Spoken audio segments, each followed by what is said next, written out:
what is the hardest part that isn't technology related of founding as an engineer? I was talking with Ronen, the CTO, Omri, the CEO, and then there was some day that we got the idea of doing something. Down the road, it was called a fractional GPU, which is one of the features of the Run AI platform. Do you regret not going into a career in music? No, I don't regret that because one day I'm going to do that. Started coding in a very early age. I remember me sitting in front of my computer at the age of 13. Welcome to another episode of IsraelTech. I'm excited to have here Raz Rotenberg, the co-founder and CEO of Fabrix. Before we begin, though, let me tell you a little about IsraelTech and what we're doing. Well, you probably know because that's why you're here. But we're working to democratize the IsraelTech ecosystem by reaching as many people that usually aren't elevated and highlighted. There's a lot of great things going on in the tech ecosystem, and we're bringing it to you, where you like to spend your time the most, on new media. We're on 10 platforms, including a Ballin newsletter. If you haven't yet, followed, subscribed to our newsletter, and also give us 5-star review on Spotify and Apple, then I don't know what you're waiting for. Let's help spread the message and make a difference now. And talking about making a difference, Raz, happy to have you here. Happy to be here. Thank you for having me. So first, what's actually what I found really interesting, I just kind of want to jump into your engineering background, that you were the founding engineer of Run AI. And what is it like to be a founding engineer? I mean, looking on LinkedIn, people talk about profiles. People usually don't talk about founding engineer. When you think about an engineer or senior engineer, things come to mind. But the founding engineer, I feel like it's a lot more building a company, building a team, building processes. Is probably much different than, let's say, if you have joined as the leading engineer maybe a year or two into an organization. Yeah, I think it is different. And I think that being a founder engineer, it means two things. First of all, you are an engineer, right? You have to build a system from scratch. Most importantly, you are a founding team member. So essentially, when you arrive, when you join the company, there's not a lot. There's a vision, there's the people there, and you have to be there. You have to write the code, you have to build the architecture, you have to make so many micro decisions that will affect the future of the company. But more importantly, you bring this emotion and everything that comes with you to the day-to-day, the way that you wake up, your attitude, your DNA. This is what the company is going to be built on top of. And you have to be there. You have to be there through the highs, the lows of the company. And so I think it is different than just being a senior engineer because it's not only the technological aspects. Yeah. So what is the hardest part that isn't technology related of founding as an engineer? Getting the no's. The no's? Yeah. Like what? Like running it in a POV, working 14 to 16 hours a day, then just figuring out that the company didn't get the deal, because this happens, right? But when you're in a more mature company, these things probably happen less, or they're more, or they're farther from you. But being a founding engineer, you get to see, you sit in a front row, right? Into whatever happens to the company, both the good and the bad. So it takes you through the lows and the highs. So essentially you put everything you have every single day into this company, and you approach the reality in a way that down the road, 1 year, 2 years, 3 years down the road, people would not, it would not be the same. I feel like when you get rejected from a proof of concept, or it's personal, right? Far more than an enterprise or even a more established startup or, an engineer that joined, you built the entire thing all the way. And then and you tried it out. They're like, nope, not good enough. I still remember the names of the companies that rejected our POCs back at Run AI. So whenever I see whenever I see their logos somewhere, when I'm walking in New York City or somewhere, or on the web. Them? I don't know. I don't want to name them because they're very good logos, but we got better logos down the road. Yeah, well, definitely, especially the acquisition from NVIDIA, which we'll probably discuss in a minute. Listen, it's interesting about the rejection. It still sits with you. I know what that's like. I don't like to lose. No, good. No one does, and one shouldn't. I think that's really what's unique about our ecosystem is the rejection. Do you find it was because they didn't understand the product, didn't understand the technology? Is it a personality issue? Is it what is it you think that you were rejected for? I'm just maybe other engineers and people that are developing things can kind of maybe keep that in mind. Before we continue, let me tell you about our partner, Deal. As you know, I'm an entrepreneur. One of the hardest parts of being an entrepreneur is hiring the talent that you need, onboarding them, getting them the equipment that they need, and getting them paid. It's annoying. Compliance is difficult, and there's a lot of different laws in different markets. And most HR platforms, they're difficult to use. Deal is different. It's perfect for founders and startups like me, and grows with you as you scale. Imagine HR, IT, and payroll, all in one place, easy to use, and AI native. They take care of compliance, so you can focus on your business. And you'll like using it. Go ahead and see for yourself. Visit our partner at deal.com/IsraelTech. That's DEEL.com/IsraelTech. And now, back to the show. So I'm sure that every story and every company is different and is facing different challenges. The main challenges of Run AI were that the company was very early when AI was even a thing, right? We started back in early 2018. AI was very different than what it is today. So it was sort of like a market education thing. So it's not that the technology didn't work. To be honest, the technology worked very good. It's just that the value proposition was not clear enough. Entering proof of values, not really knowing what to expect down the road, what should happen, and where the ROI sits for the other side, right? So I think this was the main challenge in the first couple of years. What advice would you give in general to a founding engineer? Be strong. It's gonna be emotional. Emotional, huh? Yeah, but there are a lot of lows, but there are gonna be a lot of highs as well. Just stick to it. If you trust the founders, if you trust the people that you come every day and share the room with, just stick to it, and you'll see that good things will happen. Can you share one of your highs? Specifically as an engineer, not necessarily as a senior member of the company. Oh yeah, I remember a very single thing. So I remember that 1.5 years down the road of Run AI, I remember going to Ronen, the CTO. I remember having a very honest conversation about the technology works, but we're not sure where the value is. And if we were to start over, we probably would have done different things. So on the technological aspect, we pivoted very strongly. And I remember that during that pivot, we were talking a lot. I was talking with Ronen, the CTO, Omri, the CEO.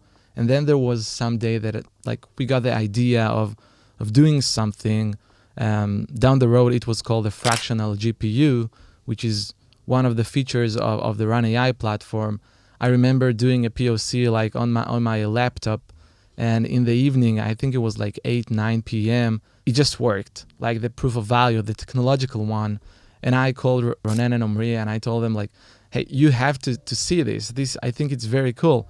And they were like, oh my God, this is amazing. We have to get that to market. And this was the spark and the seed that led one of the main features of the company. So this is definitely was one of the highs.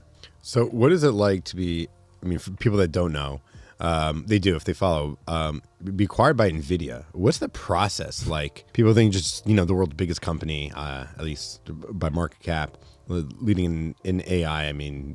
You can't even explain how important that they are to civilization. How are you approached? Were you guys looking for buyers? Put out bids? Were you guys approached privately? Was there a connection made? There was a long, a multi-year relationship with NVIDIA. So we worked together on projects, and we had mutual customers. They purchased the hardware from NVIDIA, then they needed some software to run on top of it, so they used Run AI for it.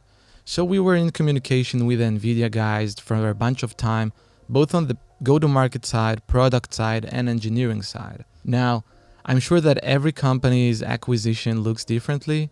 The Run AI one, I think it was amazing because it came through a very natural and honest and concrete partnership between both companies, NVIDIA and Run AI. It was like a win-win.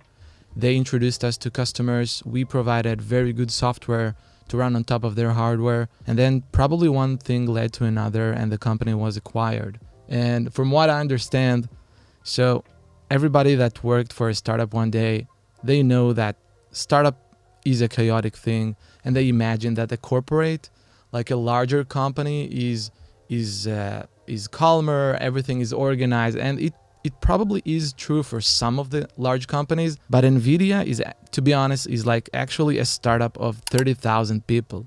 They work as a startup. This is what's unique about them, and they're very proud of themselves being a very large startup. So the acquisition itself also happened like a startup acquires a startup. It took a while. There were a lot of conversation, but probably the decision was happened very quickly, because once the CEO wants it, whatever he wants, this is what happens at NVIDIA. This is what I understand. Mm-hmm. How did you guys enter partnership with NVIDIA in the beginning? You said you already had a natural partnership for a few years.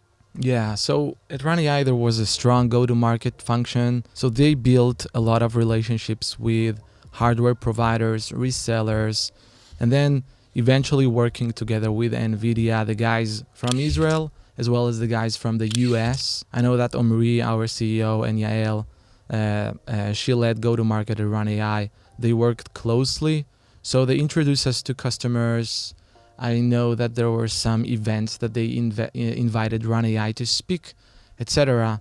And if I understand correctly, if I remember correctly, I think NVIDIA also heard about Run AI from their customers. So their customers said, hey, we're using Run AI for orchestrating our workloads. So this strengthened their relationships. Amazing. And so how does it happen? Do you guys ask NVIDIA, hey, what do you guys think about acquiring us? Or they come to you? Or like, you know what I mean? Yeah. I don't know the behind, I don't know a lot about what happened behind the scenes, but I don't think that Run AI asked for being acquired. The company had a great potential, and I think that NVIDIA approached Run AI. I say that based on multiple conversations that I was part of, and I remember that NVIDIA started using Run AI more and more in terms of their customers approached NVIDIA asking for solutions in the software area. And then they always said, go to Run AI, use Run AI. So one thing led to another, and then NVIDIA just said, hey, we probably should rely solely on Run AI and just have that in place. And I think that the Run AI founders, Omri and Ornan, saw this opportunity where they can actually build their vision as part of NVIDIA and not only next to NVIDIA. So I think this is what happened there. So when did you decide to leave? Or was there not room in the acquisition? Was there redundancy? How does it work when you're acquired by such a massive organization and who have a huge presence here in Israel? What is that like? Yeah, so I remember that time. So after 5 years approximately at Run AI, I started thinking about what's next for me on a personal level. And I always knew that the next thing would be to start my own company. This is also why I wanted to join a very small startup, what led me to join Run AI, because I wanted to see how a company is built from day one all the way to like success. So after approximately 5 and something years there, I started talking with people, started talking with Ophir, my current co-founder, and we started working on ideas. How do you know him? We met in the military service. The Prime Minister's office is where we met. That's cool. Yeah, we spent a couple of years working together. What were you doing? We were doing some low-level programming, cyber stuff. The way you smirk doesn't sound so low level. Yeah. We worked on amazing projects, things that I'm very proud of, amazing technologies, things that I, of course, can talk about, but like everybody that was part of the military groups, like Unit 8200 and their friends, knows what I'm talking about. So. Very interesting. And were you always into software, like in high school before you went to the Army? I started coding in a very early age. I remember me sitting like in front of my computer at the age of 13, writing HTML. I'm not even sure that CSS, then JavaScript. How'd you get into it though? Like, did you have a parent? Did you have a friend? Yeah, like because I'm thinking what I was doing at 13. You were doing at 13. We have a very different upbringing. Yeah, so I think it's my father. My father is a programmer as well. He always talked to me about programming, and not only about like the technical aspect of programming, also about like how programming is a sort of like an art form. So my father got into programming because he liked animation. And animation is a lot of programming behind the scenes. Like the more advanced you get to animation, you can write scripts for the animation. Essentially, like if you take it one step further, you can just write code. So this is what led him to programming. So ever since I was a child, I saw him programming at home. And I also have an older brother that like he's very inspirational to me. So he started programming. So I also started programming. Then he went to college. During high school, I did the same thing. So I guess our house was around programming, you can say. That's cool. So what rekindled your relationship with like your old friend back when you were working in the army at the Prime Minister's office? Were you in touch the whole time? Like, and then like, you know what I mean? Did he approach you? It's just interesting because this is a common theme. It's like, oh, from the army. And then they're not working together for several years. And then they start a startup together. So it's like, how do you know what they're working on? Like, and how do you exchange ideas? And how does that come about? So our story, I think, is like a very common story. Like we had a great time working together at the Prime Minister's office. Like we realized that we think the same, like we behave the same way, but we think differently, which is great because collaborating, you can reach a lot of things while collaborating with people that think different than you. Yeah. But you have this level of communication that is just perfect. So ever since I left the Prime Minister's office, I knew that one day I'm going to work together with this guy as well, like once again. And then I went to Run AI after a very brief period that I thought about becoming a musician. But I even like tried to recruit him to Run AI. I got him to meet Ronen, the CTO, Omri, everyone, because I really wanted to work with him, right? Eventually, he wanted to stick to cybersecurity, so he didn't want to join Run AI. But as I mentioned before, after being there for 5 years, I knew that I wanted to start a company. We were just starting to talk. I knew that all the time, all these years, I knew that when that day comes, this is the person I'm going to do it with. So we started talking, started thinking of ideas. We wanted to combine AI and cybersecurity. And only a few weeks after that, this is where I realized that Run AI is going to be acquired by NVIDIA.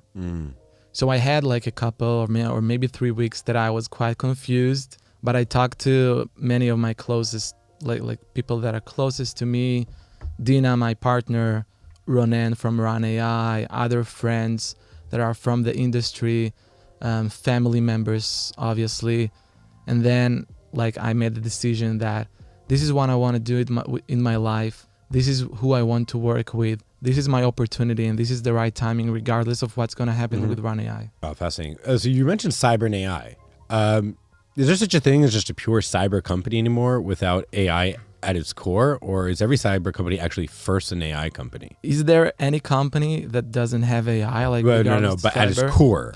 The question is a cyber company really an AI company with cyber layered on top, or is it a cyber company with AI layered on top? Yeah, so I believe that there is a huge difference, to be honest. Okay.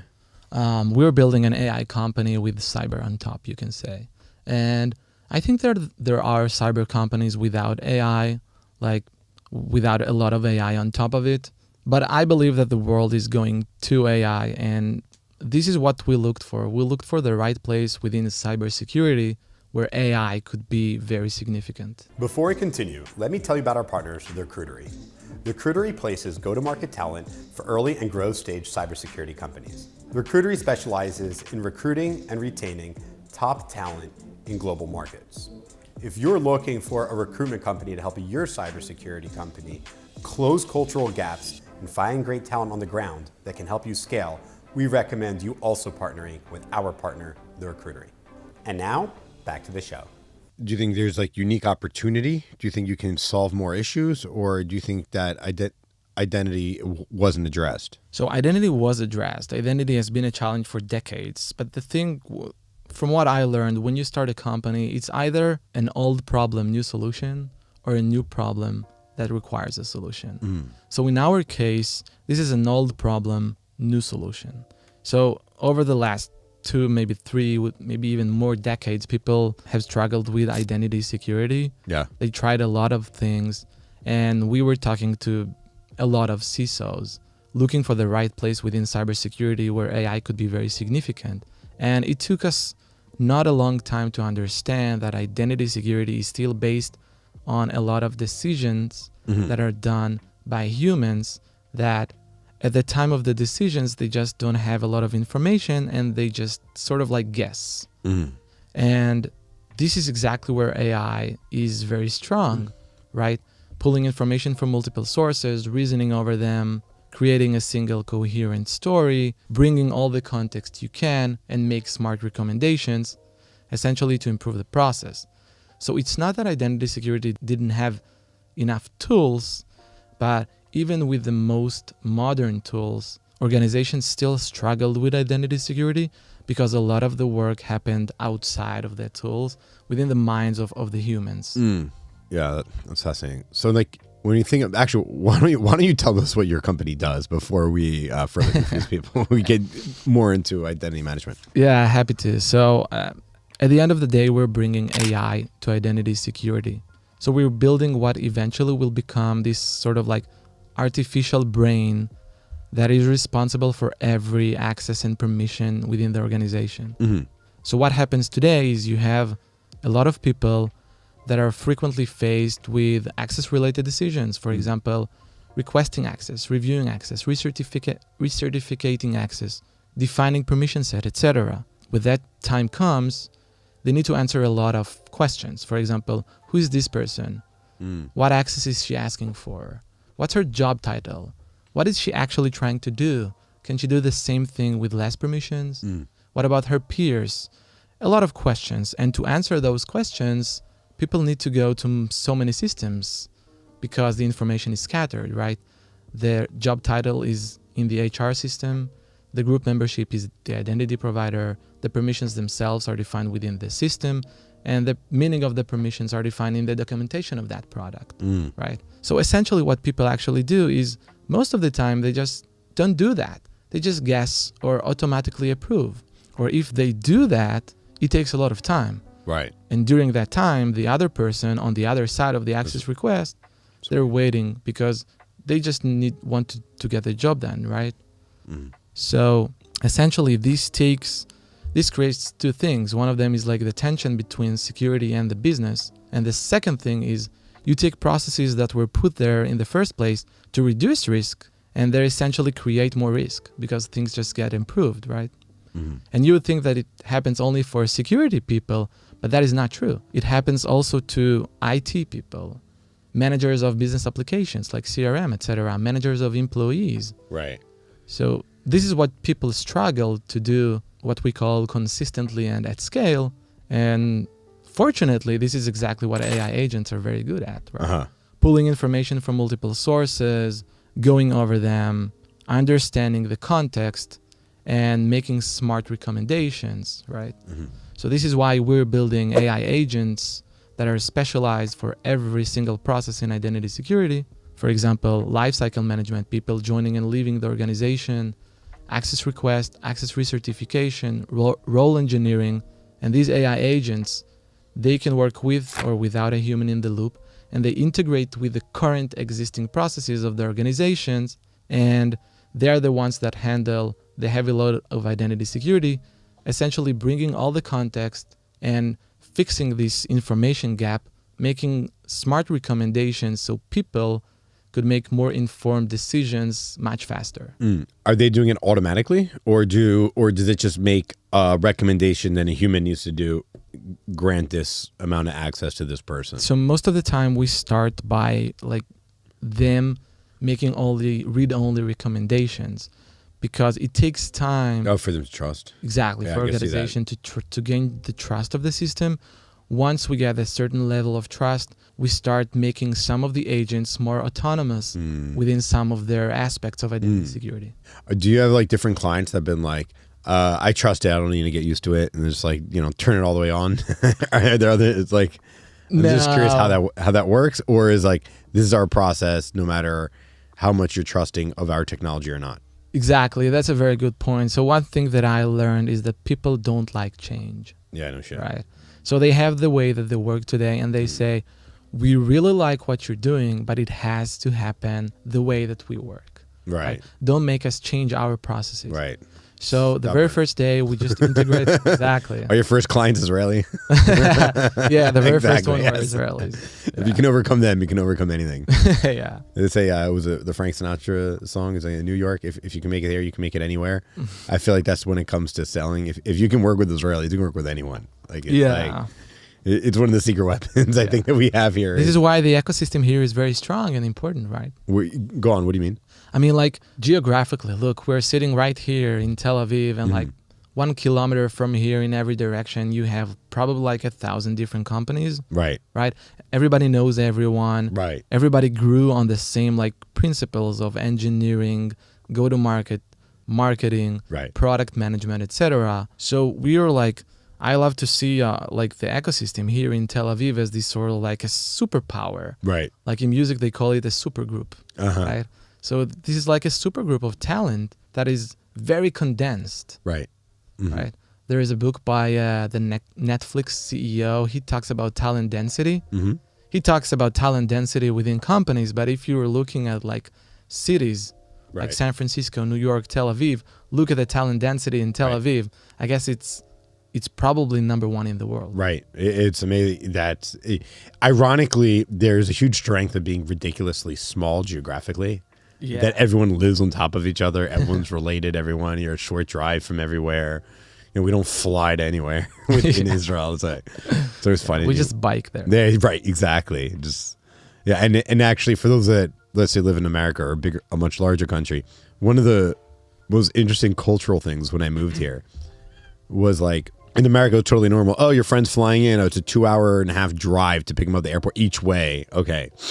Here, it's like 20 minutes. It's like the end of the world. I remember talking to people from Dallas. Uh-huh. I was telling them like, hey, I have another friend in Dallas. And they were like, he's probably 145 minutes away from me. Right, exactly. And like during that time here, you cover probably You 1/3 of the cover the whole country, right? the country. Yeah. I mean, that's just go north to south, east to west. You cover the country a few times over. And then the other thing was, not to say like when people give directions here, they've been like, the sof all to the end, sofa, and I'll make a left. When I'm asking for like walking, it's like 1.5 blocks, and I'm like, man, I gotta get a bus. This is like a few miles down. Yeah, I was just in New York City. I met like a colleague. They came to a restaurant in the city, and they told us like, yeah, we were just driving for 1 hour and 30 minutes, and like we were like, we never do that in Israel. Never. Like if you have to drive that far, you just don't go, right? And they were like, we do that like every single day. All the time, right? And I come from Pardes Khan, I still take the train, and I have a car that it's very comfortable and all that. Autonomous driving is going to solve a lot of these things. I'm really excited for it. Yeah, me too. You said, you mentioned music twice now. Yeah, I really like it. Yeah, so you almost went into a career in music. Do you regret not going into a career in music? No, I don't regret that because like one day I'm going to do that. That's for sure. It's your love. It is my love. I think it gives me a lot of inspiration. Like listening to music, you have music for every kind of mood you are in. And I think that music is the best art form. It's probably the oldest one. It's probably gonna stick here forever. I love that, and I find a lot of similarities between music and what we're doing. How? Because first of all, you have so many genres, right? And let me give you an example. A lot of people talk about the Beatles, right? So they say, okay, like there are people that say that the Beatles are amazing, and then there are people that say that the Beatles are just like, what's exciting about them? It sounds like everybody else. Right. But I also love putting things into context. Acid. Exactly. Yeah, Lucy in the Sky with Diamond. Exactly. Right? Like talking into context, you have to take into consideration when you assess something, like everything that happened by people, you have to take into consideration like what happened in history right before that, right? Like who did the same thing at the same exact time? Right. Like how did they come up with those ideas? Right. So the very same things happen in software or like in the industry in general, right? So who's the first one to come up with an idea? Think about the iPhone. Right. Like if you were to invent the iPhone 10 years before that, you just were off because there was no internet and Wi-Fi, right? Right. That's one thing. So everything you have to put into context. So same for art, music in By the particular. way, they did have that. It was called the iPod, in a sense, right? It Yeah, was the iPod Touch. Right, the iPod Touch. I remember I getting. loved it. Yeah, so it is everything but the Wi-Fi, but that. And I think it might add even GPS then. And Yeah, not probably. yet Bluetooth. I remember that I had yeah. So I mean, I had one, and I still have an so you iPod. can say it was like the iPhone without the phone and those the Exactly. technology features. But you have to do the right thing at the right place, and I'm a strong believer that less is more. Uh-huh. So as a musician, I was curious, nothing to do with tech. Is rock dead because the right thing at the right place? All the new music, there's no rock anymore. I feel like it's a thing of the past. That's a very good question. To be honest, I'm very loyal in the music that I listen to. I've been listening. Did I just to offend you? same, Yeah. I've been listening to the same band. What do you listen to? What are your favorite bands? Would you grow up on? Chili Peppers, Bob Dylan, Beatles. I really love jazz. I've been into jazz for the last 5 years probably. How'd you get into Radiohead. jazz? How'd I get into jazz? I was a drummer. I played like rock songs. Right. And then I realized that jazz might seem quieter. Like you have tunes in jazz that are very, very quiet and calm, but the amount of complexity behind them, the rhythm is just amazing. It's like calm chaos in a way. It's a calm chaos, yeah. Also like playing It's drums. like living in Israel. It's just like I wouldn't jazz. say it's calm. I would say Israel is a chaos. Yeah, right? chaos. Yeah. But I don't know. There's a level of everything's okay. Even Here though it's in not. this room, everything is calm. Yeah. So that's very nice. Well, I'm happy you're here. Wait, what Israeli music did you listen to growing up? I really like Avishai Cohen, the jazz musician. I've been to so many concerts of him. There are some indie artists that I like. You should come up to Pardes Chana. There's a great music scene. Yeah, this is what I heard. Oh yeah, I love it there. Yeah, every Thursday night I go out. That's like basically I work every day except Thursday nights. It's like the time off I take it. 9 p.m. onward, you can't reach me. Cool. So kind of back to your like founding your company. What is it like? So you reached back out to your boy. You couldn't get him over at Ren AI. Totally understandable. And then like when you go into like, how did you know this was an issue? This is what I always find fascinating. Like you're working at another company. It's not like you came out of the army and you saw this as a solution that maybe the government's using, the military's using, and how can I use this for the private sector? Is fresh ideas. Like So, where did it come up? Did it come from you, from him, when you were working? I think the combination was just amazing because I came from the AI world. I had roots in cybersecurity, but more from the programming low-level aspect of it, like sort of like an endpoint aspect, which is not where we're at. So I came from the AI world. And during the time that I was Run AI, my co-founder Ophir spent many years in the cybersecurity domain. He went to Microsoft Entra, which is in the identity security. Then he went to Orca Security, which is in the cloud native space. So he brought a lot of information about security, not only in terms of technology, but in terms of the market. What's happening at the moment. I came with the advancements of AI, what's probably possible now that wasn't possible a few years ago, right? So the combination of this led us to look for the right place to fit in, and also like the personal experience of Ophir, my co-founder, having to recertify access in Microsoft, not really understanding what's the effect of it. So we had our ideas, we just looked at it. We talked to a lot of like CISOs, security practitioners, people from the industry. We got hooked on the idea. We saw that every single meeting we go with a conviction, like more conviction, and that's it. And so what are the biggest challenges you see you're having ahead? Like so many people are in the identity space. Do you ever worry like a bigger company in identity or identity access management or things like that might also step on your toes? Or Yeah, definitely. This is one of the risks. Like being in a very noisy domain, this is one of the challenges there. So first of all, I truly believe that the difference that we have within our product is significant. It's on us to keep proving it, right? But I don't see it's going to be easy for any existing company to do what we do. You can say that it's even a pivot for a large company to build an AI native product because they already have a working product that is pure software. They have their customers, they have their challenges, and they have their liabilities, right?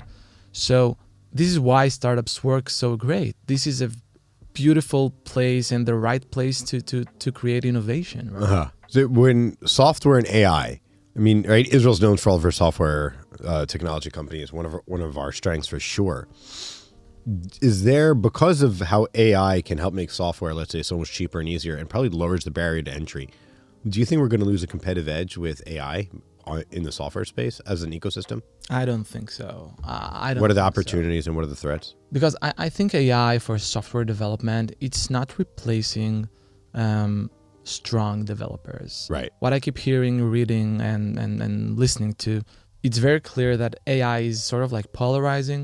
So it's much harder to get into software engineering because you are being compared to like an AI tool. Right. But there's no doubt that at least now an AI tool could not actually replace like the smartest people. And we were talking before about being founding engineers, right? So an engineer brings a lot more than coding to a company. Right? It's architecture, it's the right decision making, it's the culture, it's the processes, it's the assessment of what's important, what's less important.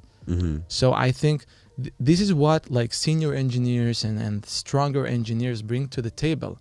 And like from my experience, Israel is very unique, not only in the density of engineers, but more importantly in the density of very strong engineers. So this is why I don't think that as an ecosystem, we should be afraid of AI coding tools. How would you differentiate a good engineer and a very strong engineer? I never heard anyone kind of Like to talk me- about the quality of the engineers. My mental model works very simply. I always think that less is more. You should do less, not Okay. more. I just recently heard once again the sentence that writing code is human, removing code is divine. Right. Right? And I truly believe in that. And Right. I'm not talking about the technical aspect of writing or eliminating code lines. I'm talking about like when you sit with a customer, you talk for like 45 minutes, right? But you can take one very like a single thing out of the conversation that if you were to provide it to your customer, they would be very much satisfied. And to build that, especially now with coding tools, with AI, you can build a very small, a very lean product that just touches the right thing, the direct pain of the customer, providing value there, and only then building empires on top of it, right?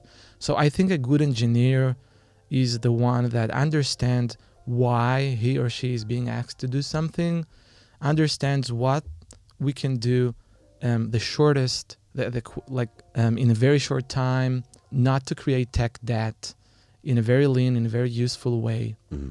It's fascinating.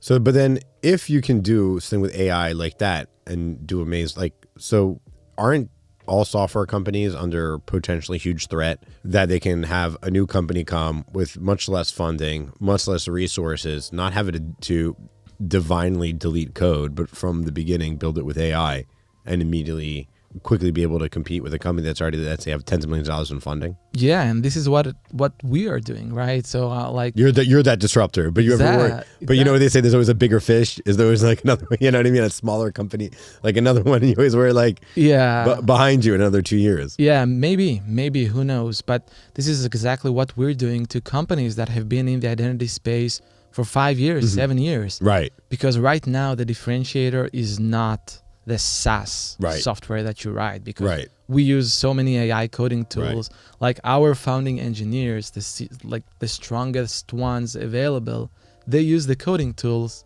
to very quickly develop what other companies have been working on for 5 years. Right. Yeah. So yeah, this is going to happen. It's amazing. Like brand new technology companies 5 years ago were already disrupted so fast. It would have taken millenniums for other things. Yeah. It's unreal. I think of the software and the AI, like anyone can do it so rapidly. It feels so like, do you ever where it gets like commoditized? Well, like then what is the difference? Like what makes a good AI software company that even as it grows and adds a layer of code that it can differentiate itself, that other startups with money and great tech won't be able to take market share? How do you build a moat Yeah. when technology and AI is advancing so rapidly? So first of all, you're right. Everything happens very, very fast. Satya is saying SaaS is dead, right? Right. Because just writing software is not enough. Right. And I always question myself, like, what's our moat? What's our intellectual property? Because it's not only the lines of code that we create. Right. So I spend so many hours listening to the great ones, like the Cursor team, other great companies. They did a beautiful interview with Lex Friedman, and they very openly and honestly shared and what's happening behind the scenes. And I think that if you were to listen to that podcast, trying to think how much effort they put behind the scenes for their product to be so simple, so fast, and provide very, very deep and strong value to the customers in that field is like writing the best code and finding the right bugs, right? You would understand where the moat is. Right. So the moat is in, I always say, I'm not building AI for security. I'm building an organization that builds AI for security. Because like in software, you have the software development lifecycle. You're building you're not building AI for security. You're building an organization for AI for security. Exactly. Me personally. Right. Yeah. Like the company builds AI for security, but what I'm doing is creating an organization that will be able to build AI for companies because like... Got it. So it's not even like a plug and play software as we know it, things of the sort are customized for you. It's building it from scratch for each and every customer. Sorry, this is not what I meant. I meant like that today's companies, like the older ones, the ones that only write software, there's a certain way they behave and they work. There's certain people they hire, and there's certain processes within the organization that help them provide software to the companies, right? To their customers, sorry. Yeah. If you want to do the same thing with AI, you have to build a company in its DNA is built to build AI. So it's the processes within the companies, what you're focused on, who you hire, how you deliver features to your customers, how many hours a day you spend writing code versus how many hours a day you spend fine-graining your models, your prompts, the context engineering that you do. How do you test it? How do you make sure that every single day your customers get more and more value from the AI? Amazing. So how is your technology changing in order to make sure you stay ahead? Like what do you guys do in order to make, because what kind of R&D, what kind of development work are you doing? Yeah, that's a great point. So first of all, we always keep our ears open and eyes open. I read every single day about AI. Where do you read? I think I'm registered to like at least 5 newsletters that get to me in Substack. Is there one you'd recommend for those that, let's say, would like to really learn and stay ahead for maybe they'll build a startup? I can share it afterwards. I don't remember exactly the name, but every single one of them provides a different piece of AI information. One of them is more the technological aspect. One of them is in the business aspect. I just recommend you to go find the one that you like and just read. People are very good today at summarizing things into like 5 very simple sentences that provide you with what's happening in the world. And as you said, everything changes on a daily basis. Right. So we try to make sure that we are ahead of the curve and not only following the curve, right, in terms of the advancement of AI. The other thing is our R&D is solely focused on AI. So all the time, we use AI for coding. We use AI for writing our AI, essentially writing the prompts, writing the tools, writing the schemas. We have every mechanism for AI, starting from RAG, prompts, tools, as I mentioned before, every single thing. And we make sure that we spend most of the hours of the day working on that things. And we have monitoring capabilities that help us assess the depth and quality of our AI on our customers' data, like on real world data, not only synthetic data. For the Israelis listening that want to learn and get into AI, where should they go? Because it seems like a lot of the technology comes from PhDs, less in the military, and those might be interested. It's already too late in the military. Or maybe let's say they're going to the military. What would you say, what units should they focus on? And if they're already past that age, What would you recommend for those that want to get into AI? So I'm talking to a lot of people in the AI industry here, and I think that there are two directions into getting into AI. You can come from the science aspect of AI. This is where the most of like the PhDs come from, right? The math aspect, classical machine learning, etc., algorithms, and you can work your way, we can say like in that direction, into how to actually run AI and not only understand how it works behind the scenes. And the other part is coming from being like an ML engineer, AI engineer, running LangChain code. Nowadays, you have so many no-code tools for AI. The one that I would recommend to start from is NA10. Definitely start with NA10. Build your first agent. Like send an email or send a WhatsApp message. Make your NA10 agent. Write some tools. Write the prompt, etc. Just get to know get the feeling of how a very simple AI works. I started with trying B2C AI products. One of them was called Relevance AI, an Australian startup. I tried myself a lot of AI tools to get the feeling of how AI should feel, and this is what we're implementing into our product today. Fascinating. So where could we expect to see you and Fabrix in 5 years? That's a very good question. So everything goes well. We're going to be a huge company. The market is huge. Palo Alto acquiring CyberArk just recently just emphasizes how much identity became one of the most centric thing in cybersecurity. We also keep hearing that people that focused on data security, the next questions are around identity and access management. Right. So you're going to see identity security all over the place. I think this is one of the reasons why there's so many startups in that field, right? Also, the space is huge.